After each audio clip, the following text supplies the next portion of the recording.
నమస్కారం అందరికీ. మరోసారి మీ ముందుకి ఒక మంచి ఇంట్రెస్టింగ్ టాపిక్ ఒకటి తీసుకొచ్చాను. అది వచ్చేసి మకర సంక్రాంతి 2025. ఈసారి మకర సంక్రాంతి వేళ మహాకుంభమేళ ప్రారంభం. శుభముహూర్తం ప్రాముఖ్యతలేంటో తెలుసుకోండి. మకర సంక్రాంతి 2025 హిందూ పంచాంగం ప్రకారం సూర్యభగవానుడు ధనుస్సు రాశి నుండి మకర రాశిలోకి ప్రవేశించినప్పుడు మకర సంక్రాంతి పండుగను జరుపుకుంటారు. జ్యోతిష శాస్త్రం ప్రకారం ఈ నెల 14వ తేదీ మంగళవారం నాడు మకర సంక్రాంతి పండుగ వచ్చింది. ఇదే సమయంలో ఉత్తరాయణం ప్రారంభమవుతుంది.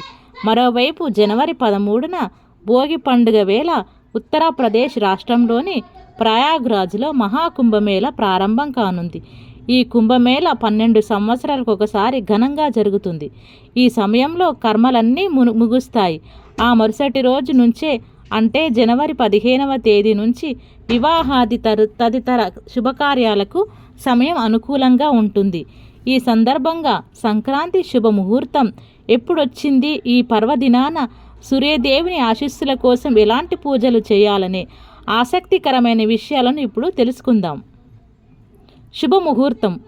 ఈసారి శుభముహూర్తం 14 జనవరి 2025 మంగళవారం ఉదయం 9:03 ప్రారంభమై సాయంత్రం 5:46 కొనసాగుతుంది. ఈ పుణ్యకాలంలో దేవుడిని పూజించాలి.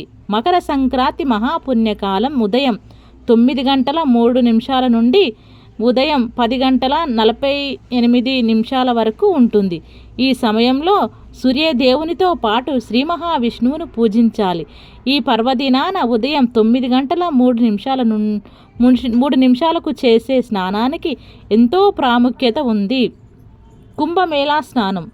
మకర సంక్రాంతి వేళ మహాకుంభమేళ సందర్భంగా ప్రయాగ్రాజ్లోని గంగా నదిలో స్నానానికి ప్రత్యేక ప్రాధాన్యత ఉంది. ఈ రోజున పుణ్యనదిలో పవిత్ర స్నానం చేయటం వల్ల సకల పాపాలన్నీ తొలగిపోయి మోక్షం లభిస్తుందని, పునరుత్పాదన ఫలితాలు లభిస్తాయని పండితులు చెబుతారు. అనంతరం మీ శక్తి సామర్థ్యం మేరకు పేదలకు దుప్పట్లు, నువ్వుల లడ్డూలు, బట్టలు తదితర వాటిని దానం చేయాలి. పూజా విధానం. మకర సంక్రాంతి రోజున సూర్య భగవానుడితో పాటు శనిదేవుడిని ఆరాధించాలి. మకర సంక్రాంతి పండుగ రోజు బ్రహ్మ ముహూర్తంలో నిద్రలేచి స్నానం చేసి ఉతికిన బట్టలు ధరించాలి. రాగి పాత్రలో కొంత నీరు తీసుకొని అందులో కొద్దిగా సింధూరం, అక్షింతలు, ఎర్రని పువ్వులు వేసి సూర్య భగవానుకి అర్ఘ్యం సమర్పించాలి.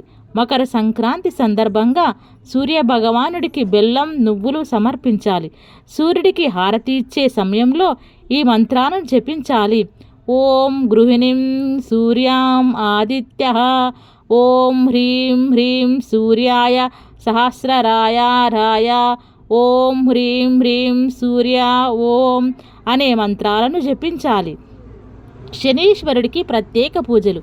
పురాణాల ప్రకారం మకర సంక్రాంతి పండుగ రోజున సూర్య భగవానుడు శనిదేవుని ఇంటికి వెళ్తాడు. అందుకే ఈ రోజున సూర్యుడితో పాటు శనిదేవుని ఆరాధించాలి. నువ్వులు, బెల్లం స్వామివారికి సమర్పించడం వల్ల సూర్య శనిదేవుల అనుగ్రహం లభిస్తుంది. సూర్యుడు దక్షిణాయనం పూర్తి చేసుకొని ఉత్తరాయణం ప్రారంభించేది ఈ రోజే కాబట్టి ఈ పర్వదినాన చేసే పూజకు విశేష ప్రాధాన్యం ఏర్పడింది.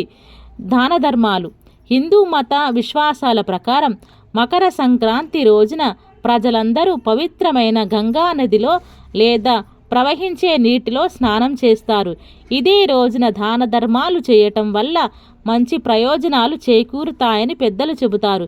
ఇదే రోజున సూర్యభగవానుడు దక్షిణాయనం నుండి ఉత్తరాయణంలోకి మారతాడు. ఈ సమయంలో చలి తీవ్రంగా కూడా ఉంటుంది. చలి తీవ్రత కూడా తగ్గుతుంది. అందుకే ఈ రోజున సూర్యభగవానుకి ప్రత్యేక పూజలు నిర్వహించాలని పండితులు చెబుతారు. అంతేకాదు ఈ పవిత్రమైన రోజున బెల్లం, నువ్వులు లేదా శనగపప్పు అవసరమైన వారికి దానం చేయాలి. ఇలా చేయటం వల్ల మీరు శుభ ఫలితాలను పొందుతారు. గమనిక. ఇది మీకు ఇప్పటి వరకు నేను ఇచ్చిన ఈ సమాచారాన్ని అంతా మీరందరూ సక్రమంగా ఆచరించి ఆ శని భగవానుణ్ణి, సూర్య భగవానుణ్ణి మకర సంక్రాంతి రోజున బాగా ఆరాధించి అనుకున్న పుణ్య ఫలితాలను పొందగలగరని నేను మనస్ఫూర్తిగా కోరుకుంటూ, నా వీడియో ఇంతవరకు చూసి ఆదరించిన ప్రతి ఒక్కరికి పేరు పేరున కృతజ్ఞతలు తెలియజేసుకుంటూ మరొకసారి అందరికీ మకర సంక్రాంతి శుభాకాంక్షలు.